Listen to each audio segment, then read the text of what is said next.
Gloire soit rendue à Dieu pour tout ce qu'il fait. Nous sommes vraiment bénis pour son œuvre accomplie à la croix et nous sommes contents de considérer l'œuvre accomplie et la grâce de Dieu de pouvoir prêcher ce grand message.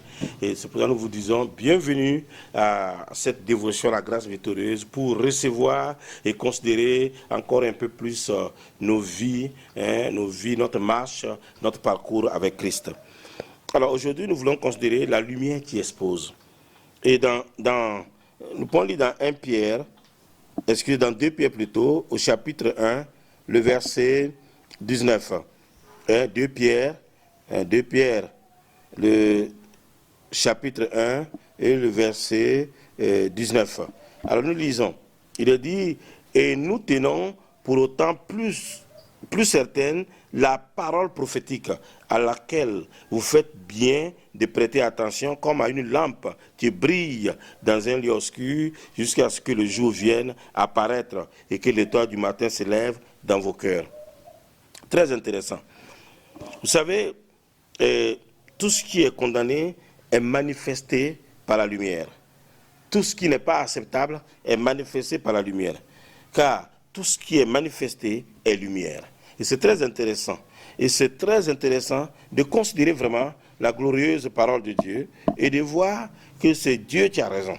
Oui, parfois nous luttons avec certaines choses, mais à la fin on se rend compte que vraiment, si on était attentif à la voix de Dieu, on serait des gens heureux. Ce passage d'Éphésiens 5, verset 13 est très fort. Il dit, mais tout ce qui est condamné est manifesté par la lumière.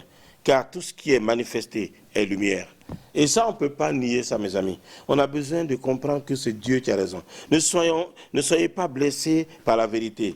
Lorsqu'il met en lumière les insuffisances à l'intérieur de l'âme, parce que la lumière vient et elle met en évidence, elle met en lumière les insuffisances à l'intérieur de notre vie. C'est ça que Dieu fait. Par sa lumière, il expose des choses. Et si je ne sais pas me positionner, je peux me laisser blesser.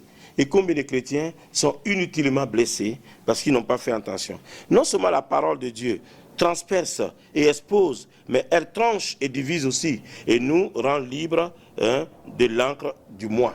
Donc elle nous rend libres, elle nous libère.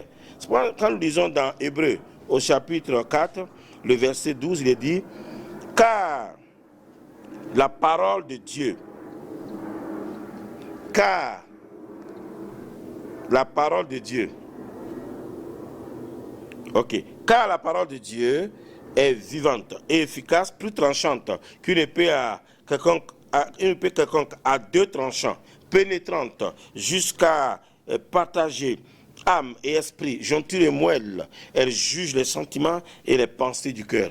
Et voici ce que la parole de Dieu fait. Vous savez, le diagnostic d'une maladie doit révéler seulement l'infection de l'âme, dans le but de l'écarter, dans le but de recevoir à la place un standard de résurrection. C'est tout, mes amis. Donc, quand la parole de Dieu vient établir le diagnostic et que la parole de Dieu met le doigt sur quelque chose, ce n'est pas la peine de se révolter. Non, j'accepte, je suis d'accord et je laisse Dieu faire son travail dans ma vie. Vous savez, le problème est que souvent plusieurs interrompent Dieu avec des excuses et se défendent avant même qu'il y ait eu son mot à dire.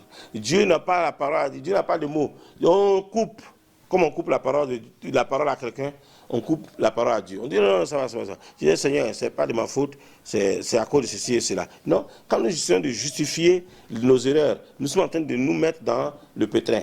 Vous savez quoi? Dieu met son doigt sur quelque chose, nous reconnaissons le bras de l'Éternel, nous connaissons les voies de Dieu, et nous disons au Seigneur, nous ne pouvons rien faire par nous-mêmes, nous attendons à toi. Et c'est très intéressant et très important pour nous. En tout cas, que le Seigneur vous bénisse, que le Seigneur vous garde, au nom de Christ Jésus.